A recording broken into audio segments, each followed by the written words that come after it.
एक गांव में जैनब नाम की एक नेक, सब्र वाली और सीधी सादी लड़की रहती थी। उसके पापा एक स्कूल टीचर थे जो ईमानदारी में मशहूर थे। जैनब हमेशा कहा करती थी, माँ पापा कहते हैं कि झूठ बोलना इंसान को छोटा बना देता है। मैं हमेशा सच बोलूंगी। लेकिन किस्मत ने एक दिन जैनब की सच्चाई की परीक्षा ली। जैनब 10वीं क्लास में थी। उसी दिन उसका बोर्ड का पहला एग्जाम था। रात में बहुत तेज बारिश हुई। नदी का पुल टूट गया और स्कूल जाने का रास्ता बंद हो गया। जैनब बहुत परेशान थी। वह दौड़कर दूसरे रास्ते से गई, जो बहुत लंबा था। जब वह एग्जाम हॉल पहुंची तो सिर्फ 5 मिनट बाकी थे। टीचर ने कहा, तुम देर से आई हो, तुम एग्जाम नहीं दे सकती। जैनब की आंखों में आंसू आ गए, पर उसने सच बोला। सर, मैं टाइम पर निकली थी, लेकिन पुल टूट गया इसलिए लेट हो गई।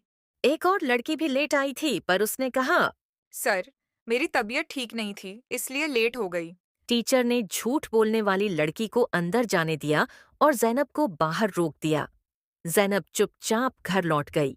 जब जैनब घर पहुंची तो उसकी माँ ने उसे समझाया। बेटी, जो सच बोलता है वो कभी नहीं हारता।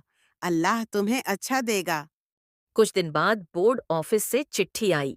उसमें लिखा था कि टीचर ने अपनी गलती मानी है और जैनब को फिर से एग्जाम देने की इजाजत मिली है। जैनब ने बहुत मेहनत की और रिजल्ट के दिन उसका नाम सबसे ऊपर था। कई साल बाद जैनब बड़ी होकर टीचर बन गई, बिल्कुल अपने पापा की तरह। वह अपने स्टूडेंट से हमेशा कहती थी, अगर तुम्हारे पास सच है तो तुम्हें किसी जादू की जरूरत नहीं। अल्लाह खुद तुम्हारे लिए रास्ता बनाएगा। एक दिन वही टीचर जिसने कई साल पहले उसे रोका था, उसके स्कूल आया।